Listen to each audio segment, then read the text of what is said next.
Country Clive, not City Clive. Farmer Clive was a happy man living in the countryside. He had all the fresh, ripe, healthy food he needed to eat.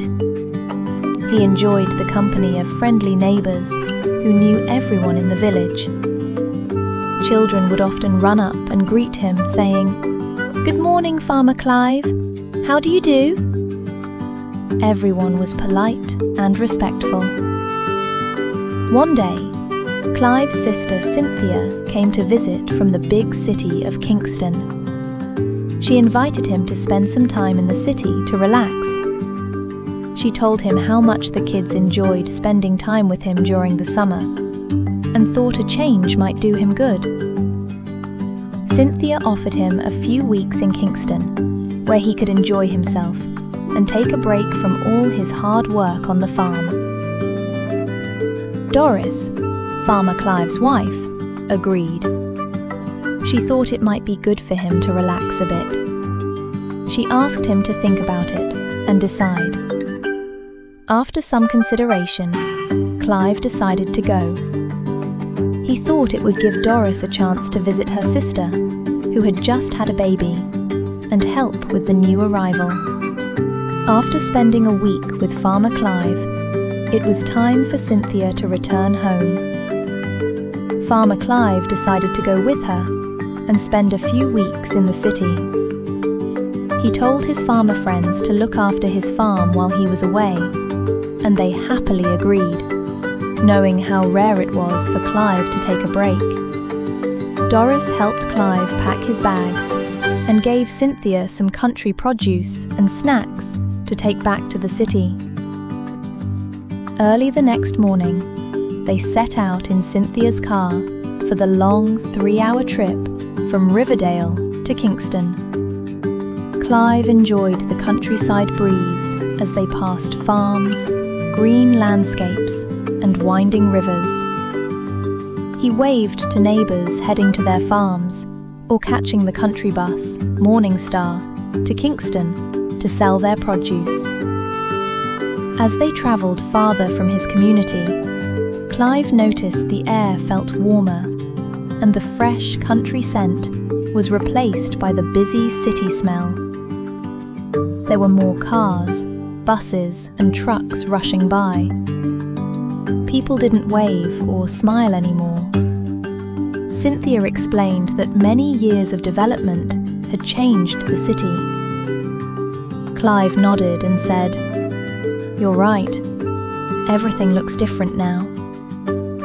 They enjoyed some of Doris's delicious potato pudding and drank pineapple ginger juice to refresh themselves. When they finally arrived, Mike and Christina, Farmer Clive's niece and nephew, were waiting anxiously to greet them. They helped carry the bags, excited to receive the fruits and goodies from the countryside. Farmer Clive was happy to see his niece and nephew, and went inside to greet Errol, his brother-in-law, whom he hadn't seen in a long while. The two men sat on the veranda, talking for a long time. Farmer Clive settled into city life. He woke early each morning, just as he did at home, but now he relied on notes left by Cynthia and Errol to know where to find the things he needed, as they had to leave for work. The children, used to fast food, enjoyed the meals he prepared. Gungo peas stew with rice, steamed callaloo, and coconut milk cornmeal porridge. They were happy to have Uncle Clive there, as they knew he would bring some country style to their city home. One Friday morning, toward the end of his first week, Clive decided to go for a walk. He slipped out quietly through his back door, opened the front gate, and headed down the road. He looked around at the unfamiliar surroundings. Cars parked in driveways, well-kept lawns, but no fruit trees or open land. It surprised him. How did people eat fresh fresh fruit here? Lost in thought, he didn't notice a stranger approaching from behind. Suddenly, a voice shouted, "Don't move!" Clive felt a sharp object pressed against his back. He froze and asked, "What do you want?" The rough voice demanded, "All your money." Clive replied, "I only have a star apple in my pocket." The man insisted, "Stop joking, old man. Hand over your cash."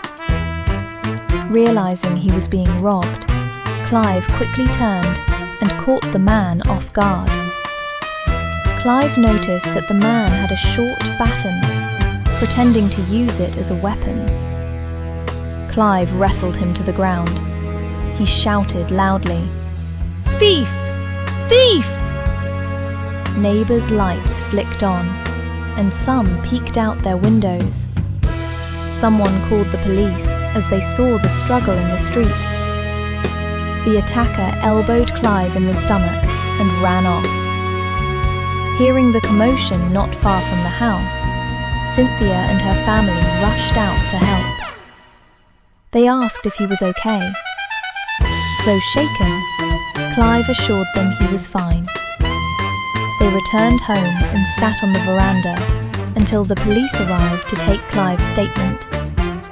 He described the man's appearance. By the end of the week, everyone on the street knew what had happened. Cynthia assured Clive that such incidents were rare. By the following week, Clive was beginning to miss home. He accompanied Cynthia to the supermarket and was shocked at how much things cost, much more than what he grew on his farm. On the way home, they passed a car accident and saw two men arguing. The streets were congested, and Clive was relieved to finally get off the busy road. On Wednesday morning of his second week, Clive decided to teach Mike how to make a kite. Later in the day, he went with Errol to a plant nursery to buy pepper seeds, scallions, peas, pumpkin seeds, and a small orange tree to teach the family about backyard gardening. By Friday, Clive was packed and ready to return home. Though he would miss his city family, he was eager to go back to Riverdale. He encouraged them to visit him often. Cynthia drove Clive back to the countryside. As they approached his village, old familiar scents filled the air. The fresh, clean smell of the country, green landscapes and rolling hills. Clive was happy to see his village again. Cynthia received more produce from Clive to take back to the city, and Doris, who was already home and expecting Clive, helped Cynthia pack the goodies. Clive exclaimed, "The country is my home. Nowhere better than yard." They all smiled, feeling happy and content. A few months later, Cynthia sent pictures of their backyard garden looking bountiful and lush. See you next time for another exciting story poet adventure.